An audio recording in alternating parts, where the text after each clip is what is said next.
नमस्ते नमस्कार प्यारे दोस्तों, कैसे हैं आप सभी। उम्मीद करती हूँ आप लोग बहुत अच्छे होंगे, बहुत ज़बरदस्त होंगे, बहुत बेहतरीन होंगे, एकदम बिंदास होंगे और एकदम शानदार होंगे। तो मैं भावना भाटी आप सभी प्यारे दोस्तों का स्वागत करती हूँ आपके अपने प्यारे से परिवार रोजगार विद अंकित एप्लीकेशन पर। जल्दी से सभी प्यारे दोस्त क्लास के साथ जुड़ जाएंगे। क्लास आप लोगों की शुरू हो गई है। तो सभी दोस्तों को नमस्कार, सभी प्यारे बच्चों को प्रणाम। आप सभी कैसे हैं?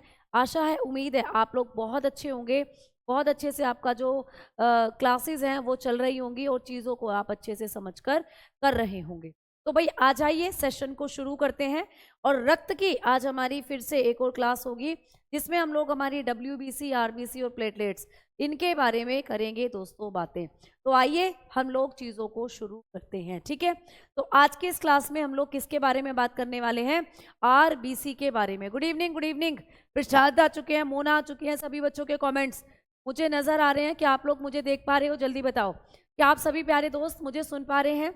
उम्मीद करती हूँ आप लोगों तक भी जो मेरी आवाज़ है वो पहुँच रही होगी। बच्चा बहुत अच्छे से आप लोग मेरी आवाज़ को सुन पा रहे होंगे। राम राम सभी को नमस्कार, ठीक है। चलिए, तो अब चीज़ों को शुरू करते हैं, सेशन को शुरू करते हैं। और हम कल की क्लास में जो चीज़ें पढ़ रहे थे वो पढ़ रहे थे RBC के बारे में। तो दोस्तों हमने कल की क्लास में पढ़ी थी RBC और RBC को शुरू किया था। मैंने बताया था RBC का आपको वैज्ञानिक नाम। तो हमने पहला पॉइंट लिखा था कि RBC जो होती हैं इनके जब हम लोग वैज्ञानिक नाम की बात करते हैं, साइंटिफिक नेम की बात करते हैं, तो इनका वैज्ञानिक नाम मैंने कल आपको बताया एरिथ्रोसाइट। क्या था दोस्तों? एरिथ्रोसाइट था। आपने इस पॉइंट को पढ़ लिया था, ठीक है, बहुत बढ़िया। तो एरिथ्रोसाइट हम लोग किसको कहते हैं? RBC को एरिथ्रोसाइट के नाम से जाना जाता है, RBC का वैज्ञानिक नाम, ठीक है। अब हमने बात करी थी कि मैम RBC का अमाउंट कितना होता है हमारे शरीर में। तो सबसे ज़्यादा पाई जाने वाली रक्त कोशिकाएं हैं RBC। हमारे शरीर में सबसे ज़्यादा यही पाई जाती हैं, 4.5 से 5.5 मिलियन में आपके शरीर में यही मिलती है, ठीक है। इसके बाद हमने बात करी थी कि मैम जो RBC होती हैं इनके हमने शेप को पढ़ा था कि इनकी शेप कैसी कैसी होती है। RBC की शेप के बारे में मैंने आपको बताया था कि RBC की जो आकृति होती है वो बाय कॉनकेव होती है। बाय कॉनकेव होती हैं RBC, यानी कि उभयातल होती हैं जो RBC, ठीक है। उभयातल होती हैं RBC जो होती हैं बाय कॉनकेव। आवाज़ नहीं आ रही है क्या? एक बार बताओ सभी बच्चे, आवाज़ नहीं आ रही है क्या? ऐसा कैसे हुआ कि आवाज़ नहीं आ रही है? ठीक है, भारती प्यारे बच्चा बहुत बहुत शुक्रिया। तो ये कल की क्लास में कराए गए पॉइंट RBC के बारे में एक बार रिकॉल करा दिए मैंने। अब हम आगे बढ़ते हैं और अब हम बात करेंगे कि मैम जो RBC हैं इनके बारे में आपने एक पॉइंट और कल की क्लास में बताया था कि RBC में केंद्रक नहीं होता है ना। हमने बात करी थी कि RBC के अंदर केंद्रक, हमने बात करी थी राइबोसोम की, है ना बेटा। कल मैंने आपको ये पॉइंट पढ़ाया था। हमने बात करी थी अंतःद्रव्य जालिका की, अंतःद्रव्य जालिका की बेटा, क्लियर। और हमने बात करी थी किसकी? माइटोकॉन्ड्रिया की, ठीक है, माइटोकॉन्ड्रिया, जिसको हम लोग सूत्री कणिका कहते हैं। तो इनमें से कुछ भी RBC में नहीं पाए जाते, ठीक है, नहीं पाए जाते। तो इस पॉइंट को मैंने आपको समझाया था कि जब हम लोग RBC की बात करते हैं तो RBC के अंदर इनमें से कुछ भी नहीं मिलता। मैम ये क्या है? सबके सब ये सब क्या है? केंद्र क्या है? राइबोसोम क्या है? अंतःद्रव्य जालिका क्या है? माइटोकॉन्ड्रिया क्या है? तो दोस्तों ये कोशिका के अंदर पाए जाने वाले पार्ट हैं। जैसे समझो ये कोशिका है बेटा, समझो ये कोशिका है, ठीक है। तो जब आप इस कोशिका को देखोगे, मैम कोशिका क्या होती है बच्चे? आपके शरीर को बनाने वाली जो संरचना है वही है कोशिका। इस पृथ्वी पर जितने भी सजीव हैं उन सबका शरीर कोशिका से बना है। उन सबके शरीर को किसने बनाया है बेटा? कोशिका ने। अच्छा मैम आपके हाथ में ये जो पेन है, आपके हाथ में ये जो पेन है, क्या इसका शरीर भी कोशिका से बना है? जल्दी बताओ, फटाफट बताओ, क्या इसका शरीर भी कोशिका से बना है? तो आप कहोगे नहीं मैम इसके शरीर में कोशिका नहीं है क्योंकि ये सजीव नहीं है, क्योंकि ये निर्जीव है। तो अगर हम इस पृथ्वी पर सारे सजीवों की बात करें, सबका शरीर किससे बना है? कोशिका से, ठीक है। जैसे पेड़ पौधों की अगर मैं बात करूं, प्लांट के बारे में सुना है ना, पेड़ पौधों के बारे में, तो पेड़ पौधों का शरीर किससे बना है? कोशिका से, बिल्कुल, क्योंकि पेड़ पौधे सजीव होते हैं। जीवाणु बैक्टीरिया का शरीर किससे बना है? कोशिका से। मैम हमारा शरीर किससे बना है? कोशिका से। मैम मक्खी का शरीर कोशिका से, मच्छर का शरीर कोशिका से। तो इस पृथ्वी पर जितने भी सजीव हैं, जितने भी लिविंग हैं, उन सबको बनाने वाली इकाई जो होती है वो कोशिका है। और कोशिका के अंदर आपको ये सारी चीजें मिलती हैं। ये कोशिका का केंद्रक है, ये कोशिका में राइबोसोम है, ये कोशिका का माइटोकॉन्ड्रिया है, ठीक है, ये कोशिका के अंदर अंतःद्रव्य जालिका है। तो ऐसे जब एक कोशिका को माइक्रोस्कोप में रखकर देखते हैं तो ये सारी चीजें उस कोशिका में आपको नजर आती हैं, उस कोशिका में ये सारी चीजें नजर आती हैं। लेकिन जब तुम अपनी आरबीसी को देखोगे, भाई आरबीसी भी तो एक कोशिका है, ये भी तो आपके रक्त में पाई जाने वाली कोशिका है। आरबीसी को भी तो हम कहते हैं रक्त कोशिका। तो आरबीसी का नाम तो आप जानते ही हो ना, लाल रुधिर कोशिका कहते हैं इसको। तो दैट्स मीन ये भी एक कोशिका है। तो मैम क्या इसमें भी, आरबीसी में भी हमें ये सारी चीजें दिखती हैं ऐसे? तो हम कहेंगे नहीं, आरबीसी में तो आपको इनमें से कोई चीज दिखती ही नहीं है। इसीलिए आरबीसी स्पेशल है, इसीलिए आरबीसी से क्वेश्चन आता है पेपर में कि आपके शरीर की कौन सी ऐसी कोशिका है जिसमें ना तो केंद्रक होता है, ना राइबोसोम होते हैं, ना अंतःद्रव्य जालिका है, ना माइटोकॉन्ड्रिया है। तो आपने कहा ऐसी कोशिका होती है हमारी आरबीसी। तो इसीलिए हमने कल आपको लिखवाया था कि आरबीसी में ये चीजें कुछ नहीं पाई जाती। ठीक है, अब चलते हैं आगे। लेकिन मैम आपने 2 जानवर हमें ऐसे बताए थे जिनके अंदर हमें आरबीसी में ये सारी चीजें मिलती हैं। बिल्कुल, तो हम अपवाद की बात करेंगे आज की इस क्लास में। अपवाद बोले तो एक्सेप्शन, मतलब एक ऐसी चीज जो हटकर है, जो एकदम अलग है। तो अलग क्या है? जब हम लोग बात करते हैं दोस्तों ऊंट की, तो आप लोग लिखोगे ऊंट तथा लामा, ऊंट तथा लामा की आरबीसी में, ठीक है, लामा की आरबीसी में क्या पाया जाता है बेटा? केंद्रक पाया जाता है। तो ये क्वेश्चन आपको पेपर में पूछा गया है कि कौन सा ऐसा जंतु है जिसकी आरबीसी में केंद्रक पाया जाता है? तो आपने बताया ऊंट तथा लामा। ठीक है, तो पहले लिख लीजिएगा कैमिल एंड लामा, ठीक है, कैमिल एंड लामा आरबीसी, ठीक है, लामा आरबीसी हैव न्यूक्लियस। तो इनकी आरबीसी में दोस्तों केंद्रक मिलता है। समझ में आ गई बात? देखो अब यहां समझ के चलोगे आप लोग। तो कभी भी पूछे कि कौन से ऐसे स्तनधारी हैं, कौन से ऐसे मैमल्स हैं जिनकी आरबीसी में हमें न्यूक्लियस मिलता है, केंद्रक मिलता है, तो आप आंसर लगा के आना ऊंट और लामा। ठीक है बेटा, ऊंट और लामा क्या होते हैं? मैम मेरे डाउट का एक बच्चे का कमेंट था, निकल कर भाग गया है कमेंट, क्योंकि चल रहे हैं लगातार कमेंट। अच्छा आ जाओ, अब आगे बात करते हैं। टेलीग्राम ग्रुप खुलता है बेटा, टेलीग्राम ग्रुप पर आपको रिप्लाई करने, मतलब मैंने रिप्लाई कल भी किए थे, रात 8 से 10 खुलता है। साइंस स्पेशल वालों के लिए साइंस स्पेशल का टेलीग्राम ग्रुप भी है। ठीक है, चलो अब आ जाओ, आगे बात करते हैं हम लोग। एक रिलेशन, हेमोफीलिया रोग एक रिलेशन से दूसरे रिलेशन में फैलता है, शायद ऐसे करके कुछ कमेंट था बेटा। मम्मी पापा से बच्चों में जाता है, अगर मम्मी पापा को है तो बच्चों में जा सकता है, फिर उनसे उनके बच्चों में जा सकता है हेमोफीलिया। ठीक है, चलो बेटा कमेंट सबके आ रहे हैं, अभी थोड़ी देर कमेंट को कम कर दो और पढ़ाई पर शुरू करो चीज़ों को। बेटा ज़्यादा से ज़्यादा कंटेंट आज कराने की कोशिश करूंगी, ठीक है, इसीलिए आप लोग चीज़ों को क्या करें, अच्छे से समझे, कमेंट कम करें।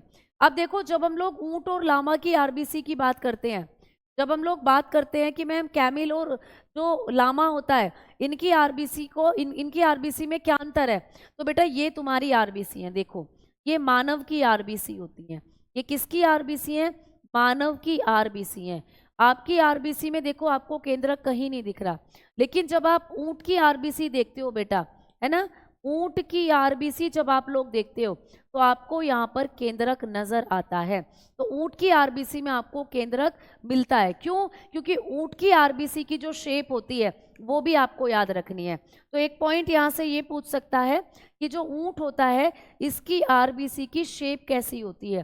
तो इसकी आरबीसी की आकृति की अगर हम लोग बात करते हैं तो ऊंट की जो आरबीसी है ये अंडाकार होती हैं बेटा। कैसी होती है? अंडाकार, यानी ये ओव्यूल शेप होती हैं। ओव्यूल जैसे अंडे की आकृति होती है। अंडा पूरा गोल नहीं होता है, थोड़ा सा अंडा जो होता है वो कैसा होता है? आपने कहा कि मैम उसकी शेप थोड़ी अलग होती है, एकदम गोल नहीं होता। तो आरबीसी ऊंट की थोड़ी ऐसी होती है, अंडे की आकृति के जैसी। आप लोग देख पा रहे हो इस तरीके से। और आपकी आरबीसी यहाँ बायकॉनकेव है। आपकी आरबीसी जो ज़्यादातर गोलाकार आकृति की होती है, ये आपको समझ में आ रहा होगा। तो हमारी आरबीसी में केंद्रक नहीं होता, ऊंट की आरबीसी में केंद्रक होता है। अब क्या आपको एक क्वेश्चन आ जाए पेपर में कि क्या जो ये उभयचर होते हैं, क्या सरीसृप होते हैं, क्या पक्षी होते हैं, इनकी आरबीसी में केंद्रक होता है क्या? तो आप लोग बताकर चलते हो बिल्कुल। तो एक पॉइंट यहाँ पर लिखेंगे सभी बच्चे, एक पॉइंट आप लोग नोट डालकर लिखोगे जो आपको एग्जामिनेशन में आ सकता है।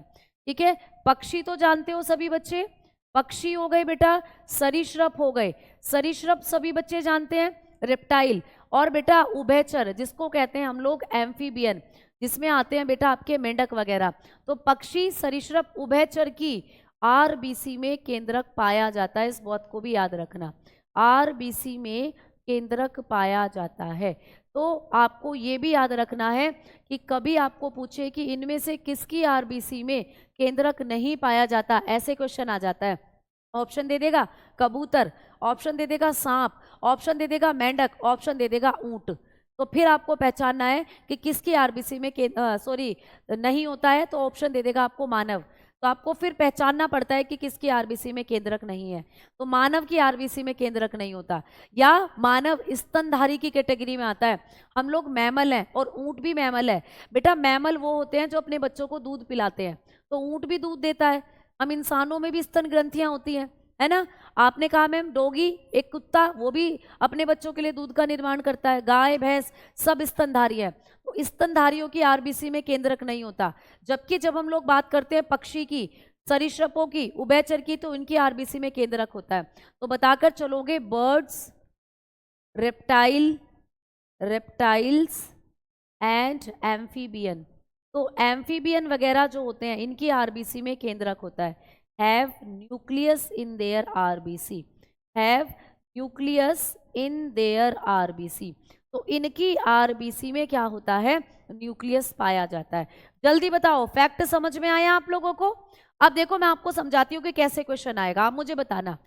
देखो क्वेश्चन ऐसे आएगा, ऐसे क्वेश्चन आएगा कि निम्न में किसकी आरबीसी में केंद्रक नहीं है, किसकी आरबीसी में केंद्रक नहीं है, ये क्वेश्चन बनता है बेटा। केंद्रक नहीं है तो निम्न में से किसकी आरबीसी में केंद्रक नहीं है, ये क्वेश्चन आता है। ठीक है, इन द फॉलोइंग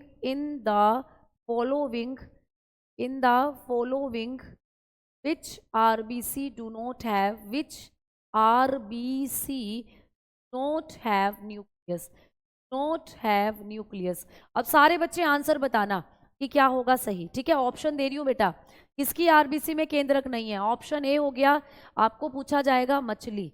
ठीक है, आपको बी ऑप्शन दे दिया कबूतर, आपको ऑप्शन दे दिया बेटा कबूतर। क्लियर। सी ऑप्शन दे दिया आप लोगों को छिपकली, सी ऑप्शन दे दिया आप लोगों को क्या? छिपकली, लिजर्ड। और डी ऑप्शन दे दिया आप लोगों को कुत्ता। तो मुझे बताओ किसकी आरबीसी में केंद्रक नहीं है, फटाफट बताओ सारे बच्चे। फिश आपको ऑप्शन दे दिया, आपको ऑप्शन दे दिया पीजन। ठीक है, पीजन आपको ऑप्शन दे दिया, आपको लिजर्ड ऑप्शन में रख दिया, लिजर्ड, एंड आपको ऑप्शन में रख दिया डॉग। तो जल्दी से बताओ किसकी आरबीसी में केंद्रक नहीं है, जल्दी बताओ सारे बच्चे। क्या कह रहा है कि निम्न में से किसकी आरबीसी में केंद्रक नहीं है, ऑप्शन दे रहा है। जल्दी से बताओ कौन सा ऑप्शन सही होगा, जल्दी से बताओ कौन सा ऑप्शन सही होगा। किसकी आरबीसी में केंद्रक नहीं है? तो बिल्कुल कुत्ते की आरबीसी में केंद्रक नहीं है, क्योंकि कुत्ता किस में आता है? स्तनधारी की कैटेगरी में आता है। और जितने भी स्तनधारी हैं, कुत्ता आता है मैमल की कैटेगरी में, और जितने भी संसार में मैमल हैं उनकी आरबीसी में केंद्रक नहीं होता, सिवाय दो के, सिवाय ऊंट और लामा के। तो इस संसार में केवल ऊंट और लामा दो ऐसे स्तनधारी हैं जिनकी आरबीसी में केंद्रक होता है।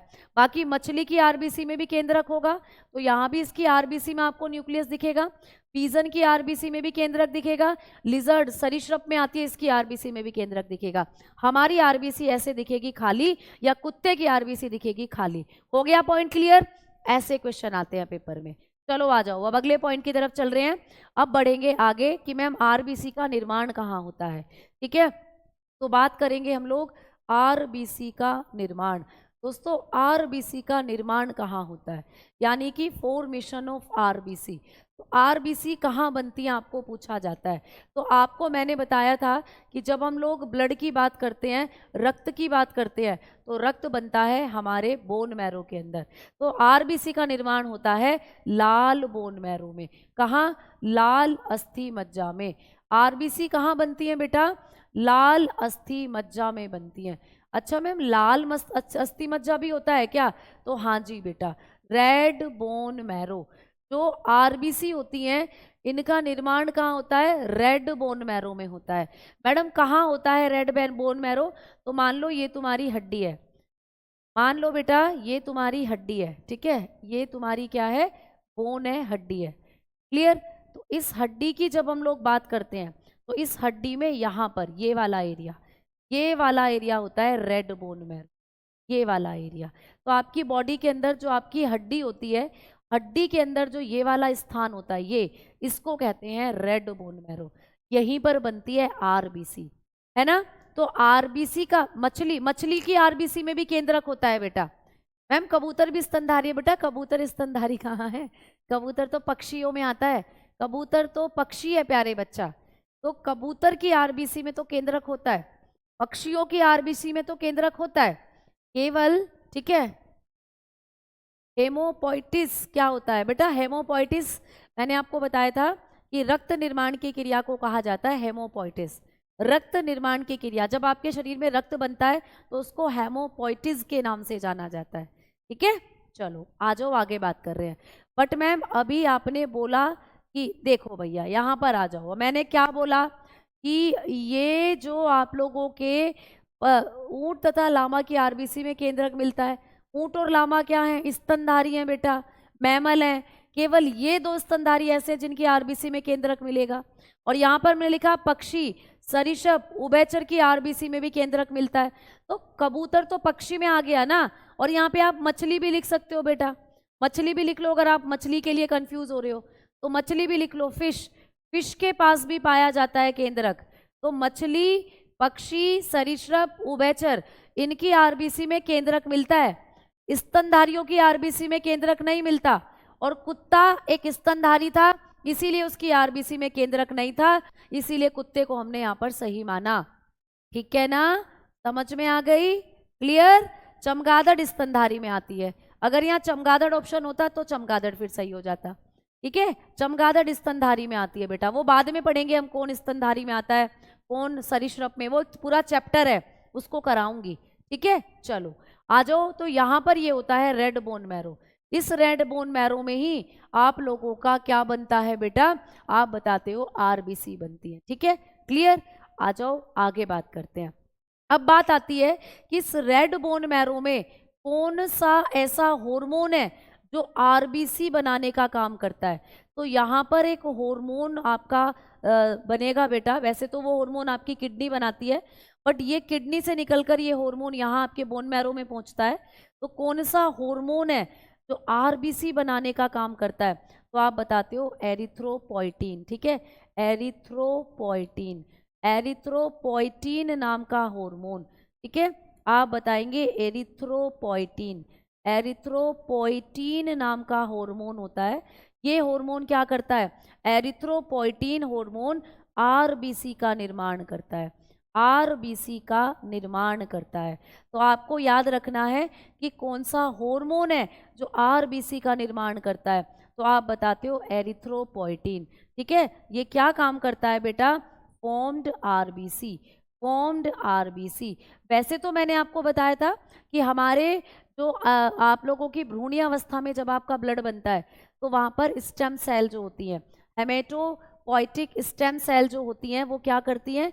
आपकी सारी आरबीसी, डब्ल्यूबीसी और प्लेटलेट को बनाने का काम करती है, लेकिन वो एक तरीके की कोशिकाएं।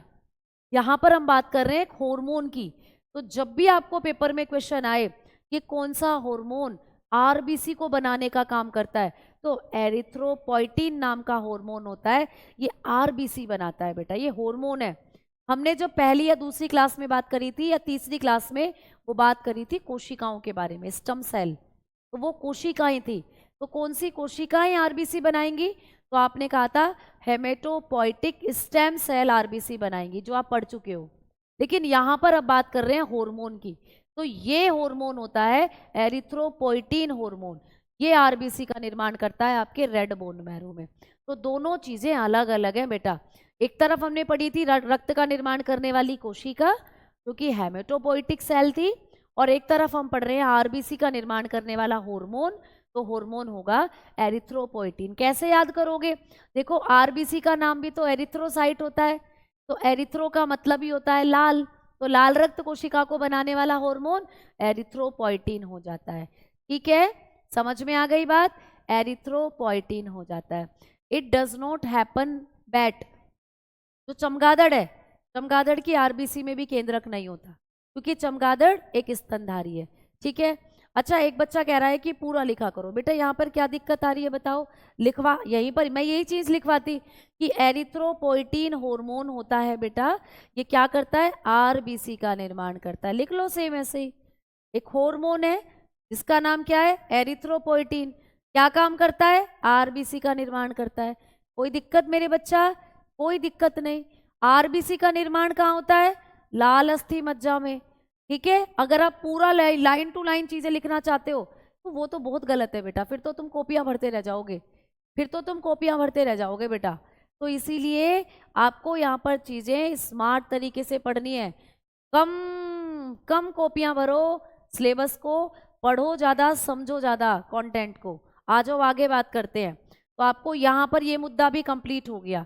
अब जब आपकी आरबीसी बन जाती है बेटा, तो इनकी मृत्यु भी होती है। ठीक है, इनकी क्या होती है प्यारे दोस्तों? मृत्यु भी होती है। तो आपको पूछा जाएगा कि मैम आरबीसी का जीवन काल कितना होता है? आरबीसी का जीवन काल, ये भी क्वेश्चन आता है। आरबीसी का जीवन काल कितना होता है? लाइफ स्पैन ऑफ आरबीसी आपको पूछता है, लाइफ स्पैन ऑफ आरबीसी। ठीक है, तो आरबीसी का जीवन काल कितना होता है, ये क्वेश्चन आता है बेटा। हमारे शरीर में जो आरबीसी है ना, ये 120 दिन तक जिंदा रहती हैं। तो इनका जीवन काल कितना होता है? 120 दिन होता है। ये डायरेक्टली क्वेश्चन आता है कि आरबीसी का जीवन काल कितना होता है। तो आप बताते हो 120 डेज।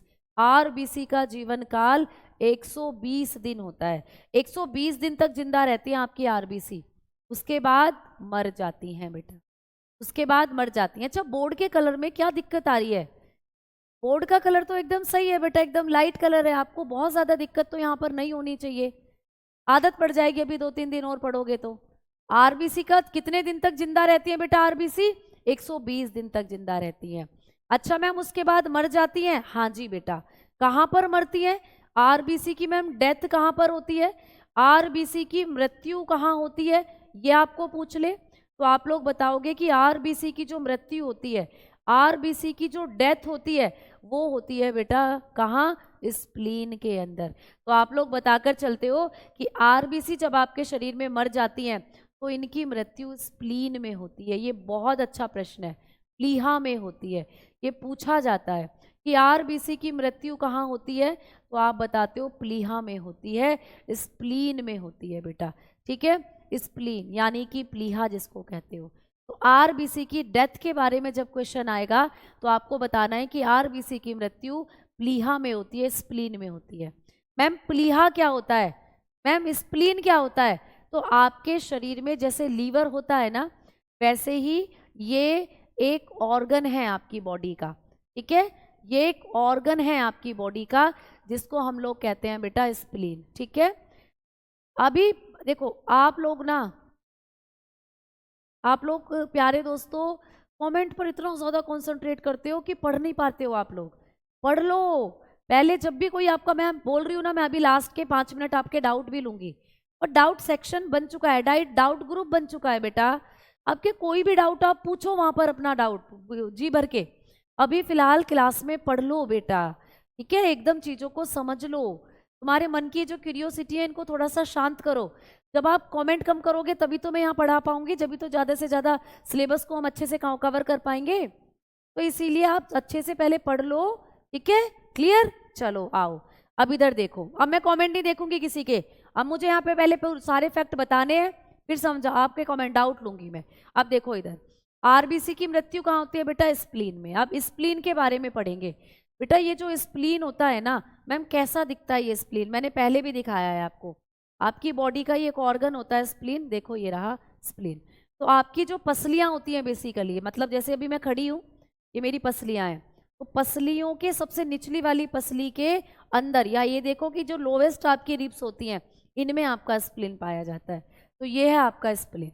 अब ये जो आपका स्प्लीन होता है ना, इसके बारे में आपको कभी भी पूछे कि ये स्प्लीन हमारी बॉडी में और किन किन नामों से जाना जाता है, तो भाई आओ 2-4 पॉइंट अब मैं स्प्लीन के बारे में बताती हूँ। तो आप लोग लिखोगे कि इसे शरीर का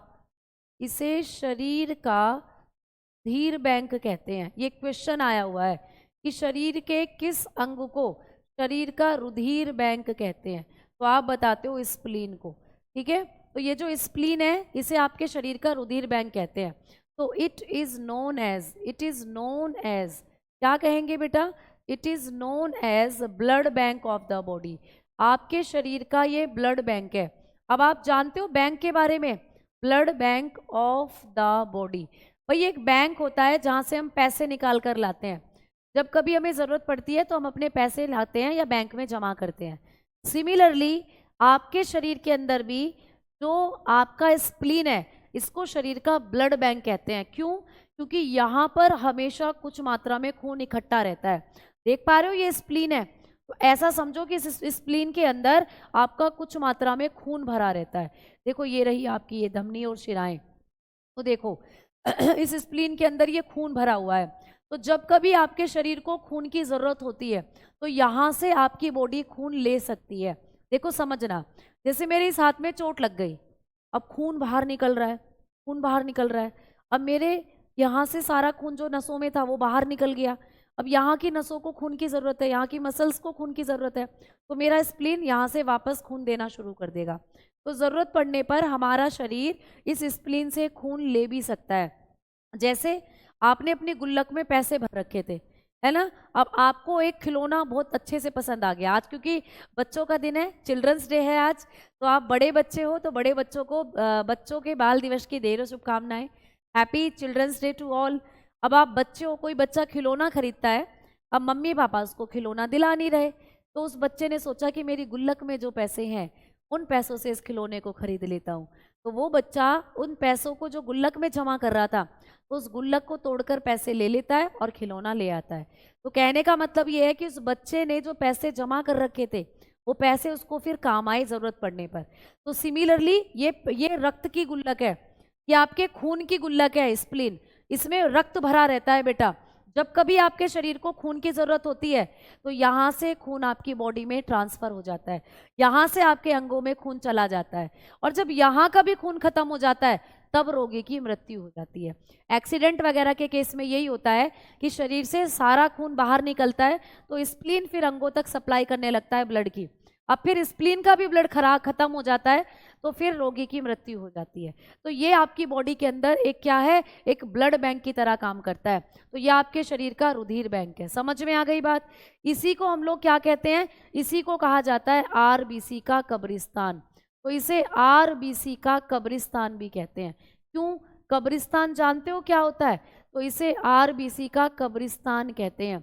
ये क्वेश्चन भी पेपर में आया है कि शरीर के किस अंग को कब्रिस्तान के नाम से जाना जाता है, तो इसी को कब्रिस्तान कहते हैं। तो इसको कहा जाता है known as known as graveyard of body. इसको ग्रेवयार्ड ऑफ आरबीसी कहते हैं। ये आरबीसी का ग्रेवयार्ड है बेटा, आरबीसी का कब्रिस्तान है। ठीक है, राइबोसोम, अंत्यद्रव्य जालिका, कुछ इन सब के पास सब कुछ होता है। जो पक्षी हैं, सरीसृप है, इन सब की आरबीसी में सब कुछ मिलेगा, केंद्रक भी मिलेगा। लेकिन हमारी आरबीसी में ना तो केंद्रक है और ना कुछ है। समझ में आ गई बात? ये होता है बेटा। क्लियर? चलो आ जाओ। तो अब आपने देखा कि स्प्लीन को हम लोग क्या कहते हैं? शरीर का ब्लड बैंक कहते हैं, और इसको हम हमारे शरीर का कब्रिस्तान भी कहते हैं।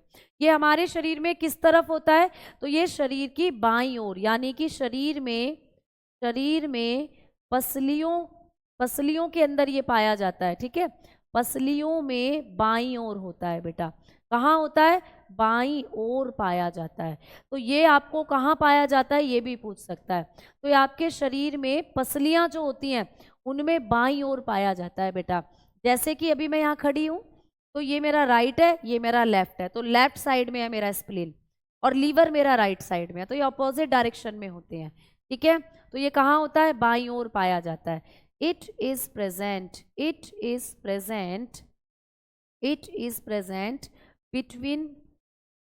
Between ribs. ठीक है, ये कहाँ होता है? Ribs in left side. ठीक है, कहाँ होगा बेटा? लेफ्ट साइड में होगा।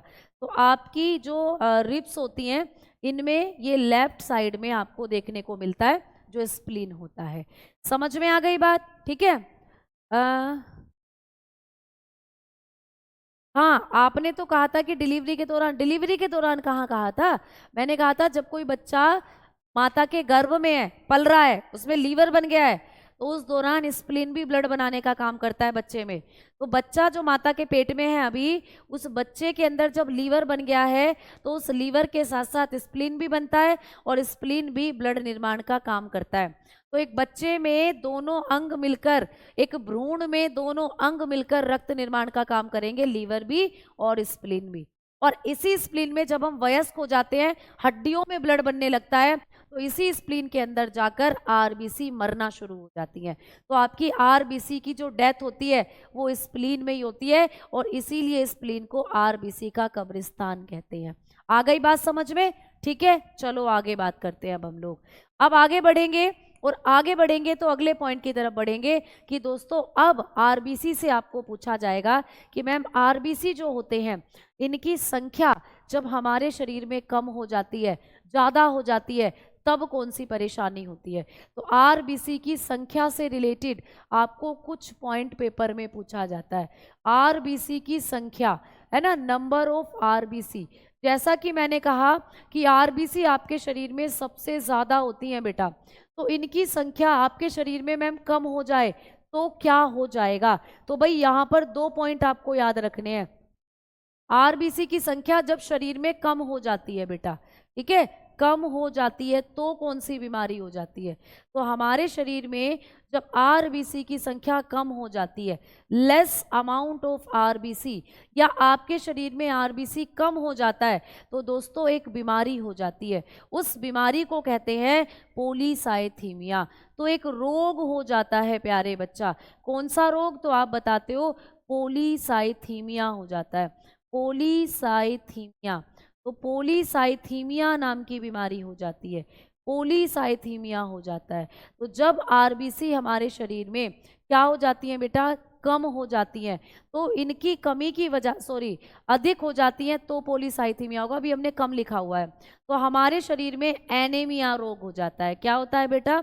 एनीमिया। अभी हम कमी लिख रहे हैं ना, कमी, तो एनीमिया रोग हो जाता है। आरबीसी जब आपके शरीर में कम होती है तो कौन सी बीमारी हो जाती है? एनीमिया रोग हो जाता है। ठीक है, एनीमिया। अब एनीमिया क्या होता है? कई बच्चे ये सोचेंगे, तो बेटा जो एनीमिया होता है ये होता है रक्त की कमी हो जाना। तो जब हमारे शरीर में आरबीसी की कमी हो जाती है तो एक बीमारी होती है जिसको कहते हैं एनीमिया। क्लियर हो गया पॉइंट? चलो, अब जब मैम ये हमारे शरीर में बहुत ज़्यादा हो जाती हैं, यानी कि आपने बताया था 4.5 से 5.5 मिलियन होती हैं आरबीसी, मैम इससे भी बहुत ज़्यादा हो जाए भैया, 6 मिलियन हो जाए, 7 मिलियन हो जाए आरबीसी हमारे शरीर में, तो क्या दिक्कत होगी? तो बेटा जब इनकी संख्या अधिक हो जाती है आपके शरीर में, जब ये अधिक हो जाती हैं बेटा, तो तब कौन सी बीमारी हो जाती है, ये पूछा जाएगा। तो आरबीसी जब हमारे शरीर में मोर अमाउंट में हो जाती हैं, बहुत ज्यादा मात्रा में हो जाती हैं, तो तब भी एक बीमारी होती है बेटा, जिसको कहा जाता है पॉलीसाइथीमिया। तो अब लिखोगे पॉलीसाइथीमिया। तो पॉलीसाइथीमिया नाम की जो बीमारी होती है मैम, ये कब होती है, तो आप बताते हो जब आरबीसी बहुत ज़्यादा हो जाती हैं, पॉलीसाइथीमिया रोग हो जाता है। तो पॉलीसाइथीमिया रोग कब होता है, जब आरबीसी की संख्या हमारे शरीर में बहुत ज़्यादा हो जाती है। ठीक है, तो आप लोग बताते हो कॉजेज पॉलीसाइथीमिया, कॉजेज पॉलीसाइथीमिया। तो पॉलीसाइथीमिया हो जाएगा बेटा, ये आपको याद रखना है। मैम पॉलीसाइथीमिया में क्या होता है, आपके चेहरे पर एलर्जी, आपकी पूरी बॉडी पर एलर्जी, पूरा शरीर लाल हो जाता है, ये होता है पॉलीसाइथीमिया। ठीक है, मैम एक एनीमिया होता है, एनीमिया जो होता है बेटा उसमें खून की कमी हो जाती है शरीर में। तो आरबीसी भी कई बार जब आपके शरीर में कम होती हैं तो उसको हम एनीमिया ही कह देते हैं। ठीक है, अब जब आरबीसी आपके शरीर में बहुत ज्यादा हो गई, इनकी संख्या बहुत, मैंने कहा ना एक लिमिट नंबर रहता है, कितना नंबर रहता है आरबीसी का भाई, ये 4.5 से 5.5 होती है हमारे शरीर में। अब इससे कम हो गई बेटा, इससे इनकी संख्या कम हो गई भाई, 4.5 से 5.5 मिलियन से कम हो गई, तो कम हो जाती हैं तो एनीमिया हो जाएगा बेटा। और मैम इससे ज्यादा हो गई तो हमारे अंदर पॉलीसाइथीमिया, पॉलीसाइथीमिया में क्या होगा कि, अच्छा पॉलीसाइथीमिया में क्या होगा कि हमारी पूरी बॉडी पर एलर्जी हो जाएगी, लाल एकदम लाल। अब मैम लाल तो कश्मीर के लोग भी रहते हैं, कभी गए हो कश्मीर, कभी कश्मीरी एप्पल खाए हैं, तो कश्मीर की लड़कियां भी बड़ी लाल लाल गाल होते हैं उनके, कश्मीर के लोग ही बड़े लाल रहते हैं। क्यों, क्योंकि एक तो वहाँ ठंड बहुत होती है, ठंड में भी कई बार हम खुद हमारी नाक लाल हो जाती है। दूसरा, वहाँ के जो लोग हैं वो ऊंचाई पर रहते हैं, कश्मीर ऊंचाई पर है, हिली एरिया पर है, तो वहाँ ऑक्सीजन कम रहती है बेटा। अब ऑक्सीजन कम रहती है तो वहाँ के लोगों के शरीर में आरबीसी अपने आप ज्यादा रहती हैं। एक चीज समझना, एक पॉइंट आपको लिखवाती हूँ जो पेपर में आता है कि आरबीसी की संख्या कब घट जाती है आपके शरीर में, कब बढ़ती है। तो जब हम लोग बात करते हैं तो एक पॉइंट लिखेंगे आप नोट डालकर, एक पॉइंट आपको लिखना है बेटा नोट डालकर। ठीक है, तो आप लोग लिखोगे कि पर्वतीय क्षेत्रों पर, पर्वतीय क्षेत्रों पर रहने वाले, पर्वतीय क्षेत्रों पर रहने वाले लोगों में, रहने वाले लोगों में, ठीक है, आरबीसी की संख्या सामान्य से ज्यादा होती है। लोगों में आरबीसी की संख्या, आरबीसी की संख्या सामान्य से अधिक होती है। सामान्य बोले जितनी हमारे अंदर है ना आरबीसी नॉर्मली, उससे कहीं ज्यादा होती है उनके अंदर, तो संख्या सामान्य से अधिक होती है। तो ये एक पॉइंट है जो पेपर में पूछा जाता है, आपको ये पूछा जाता है, ये फैक्चुअल क्वेश्चन है बेटा, ये पेपर में आता है कि पर्वतीय क्षेत्रों पर रहने वाले लोगों में आरबीसी की संख्या सामान्य लोगों की तुलना में व्हाट पूछ लेता है, क्या होती है, अधिक होती है, कम होती है, बराबर रहती है, कभी कभी ज्यादा हो जाती है, ऐसे ऑप्शन दे देता है। तो आप लोगों को बताना है कि पर्वतीय क्षेत्रों पर, पहाड़ी क्षेत्रों पर जो लोग रहते हैं ना, उनके अंदर प्यारे बच्चा जो आरबीसी होती हैं इनकी संख्या ज्यादा रहती है। तो क्या मैम उन्हें पॉलीसाइथीमिया हो जाता है, आपने अभी बताया कि जब आरबीसी की संख्या ज्यादा होती है तो पॉलीसाइथीमिया हो जाता है, तो क्या पहाड़ी लोग जो होते हैं जो पर्वतीय क्षेत्रों पर रहते हैं उनको भी पॉलीसाइथीमिया हो गया क्या? तो हम कहेंगे नहीं बेटा, उनकी बॉडी ऐसे ही है, उनकी बॉडी में नेचुरली है ये चीज। भाई अब जैसे मैं जमीन पर रहती हूँ, मेरे अंदर, मैं मैदानी क्षेत्रों में रहती हूँ, पहाड़ों पर नहीं रहती है ना, नॉर्मल रहती हूँ, आप भी पहाड़ों पर नहीं रहते, कुछ बच्चे होंगे जो रहते होंगे, अभी हम नॉर्मल हैं। अब तो मेरी शरीर में अगर आरबीसी भैया ज्यादा हो गई तो तब मैं बीमार कहलाऊंगी, मुझे पॉलीसाइथीमिया हो जाएगा, मेरी बॉडी में एलर्जी हो जाएगी। लेकिन जो पहाड़ पर रहने वाले हैं उनके शरीर में नेचुरली आरबीसी ज्यादा होती है, तो उनको पॉलीसाइथीमिया नहीं होता, उनका नेचर ही ऐसा है, वो नेचुरली ऐसे, वो बीमार नहीं है, वो नेचर नहीं ऐसे बनाए हैं, क्योंकि वो अलग तरीके के पर्यावरण में रह रहे हैं, वो ठंडे क्षेत्र में रह रहे हैं, वो पहाड़ी क्षेत्र में रह रहे हैं जहाँ ऑक्सीजन की कमी है। इस ऑक्सीजन की कमी को पूरा करने के लिए उनके शरीर में आरबीसी ज्यादा होती है। हम मैदानी क्षेत्रों में रह रहे हैं, यहाँ ऑक्सीजन अवेलेबल है, अच्छी मात्रा में ऑक्सीजन, तो उतनी आरबीसी की हमें जरूरत ही नहीं है, हमारा इतने में ही काम चल जाता है, इतने में काम चलेगा। लेकिन जो पहाड़ी क्षेत्रों पर रह रहे हैं बेटा, उनके शरीर में आरबीसी की संख्या, है ना, आरबीसी की संख्या सामान्य से अधिक होती है, तो लिखा ही नहीं, सामान्य से अधिक होती है बेटा। अब अधिक क्यों होती है मैडम? क्योंकि दोस्तों इसलिए अधिक होती है क्योंकि वहां ऑक्सीजन लेवल कम होता है पहाड़ी क्षेत्रों पर, और ऑक्सीजन आरबीसी ही आपके शरीर में लेकर जाती है। तो ऑक्सीजन की कमी ना हो उन लोगों के अंदर, इसीलिए ज्यादा आरबीसी बन जाती हैं, और ज्यादा आरबीसी ज्यादा ऑक्सीजन को ले जाती हैं फिर शरीर में।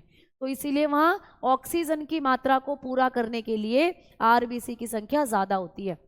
ठीक है, तो लिख लीजिएगा माउंटेन, माउंटेन, या ऐसे लिख लीजिएगा people, people that leave, that leave on mountain, on mountains have more RBC, have more number of RBC।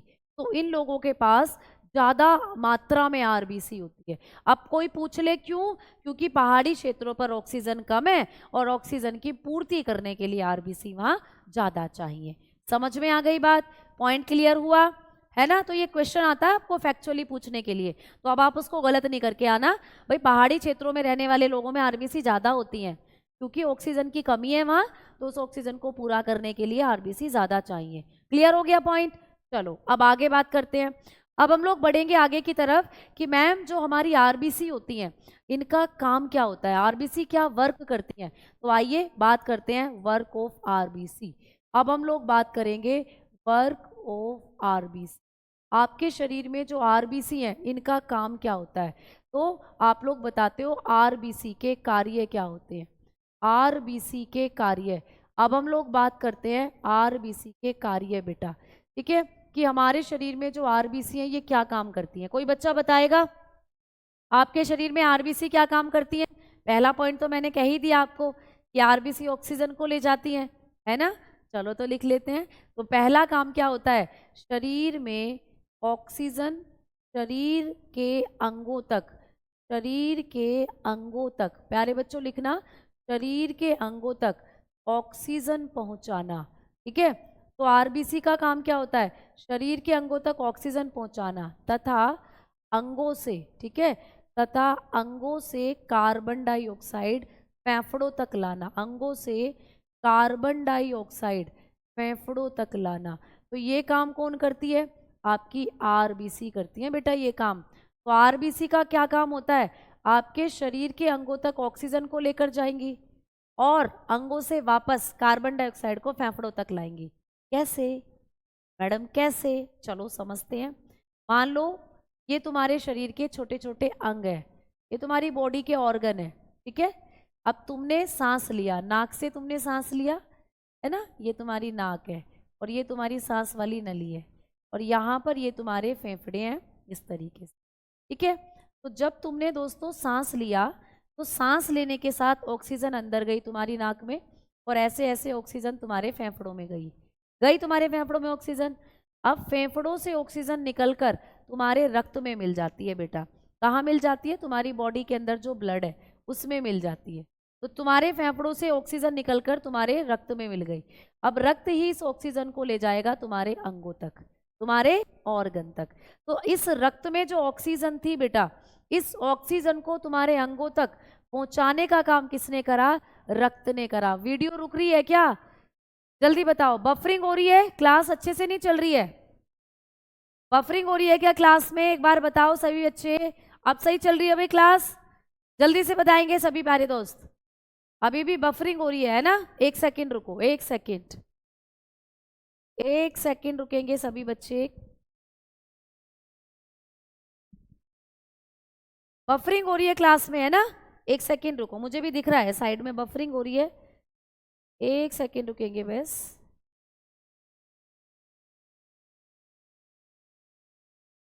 अभी सही चल रही है क्या बेटा क्लास? जल्दी बताओ सारे बच्चे। बफरिंग हो रही है ना बहुत ज्यादा, मुझे भी दिख रहा है सामने।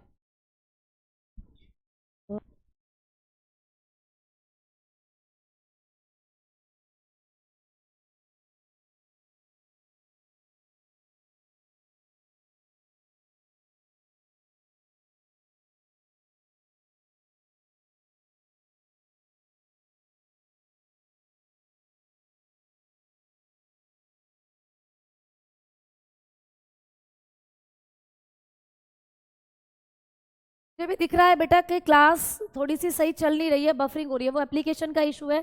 अभी मैंने कॉल करी है तो कॉल करके मुझे पता चला है ये इशू बन रहा है एप्लीकेशन के अंदर। हाँ, वीडियो रुक रही है, बीच में चल नहीं रही है, अभी भी मैं देख रही हूँ गोल गोल घूमे जा रहा है सर्कल। ये एप्लीकेशन में इशू आ रहा है बेटा। हाँ हाँ, बफरिंग हो रही है बिल्कुल। एक सेकेंड रुकेंगे।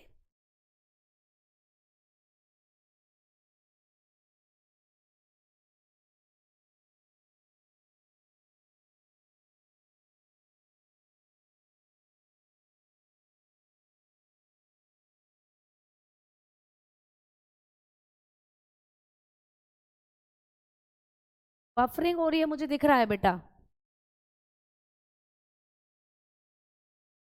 अभी तो मुझे बिल्कुल भी यहाँ पे मैं दिख ही नहीं रही हूँ कि क्या हो रहा है।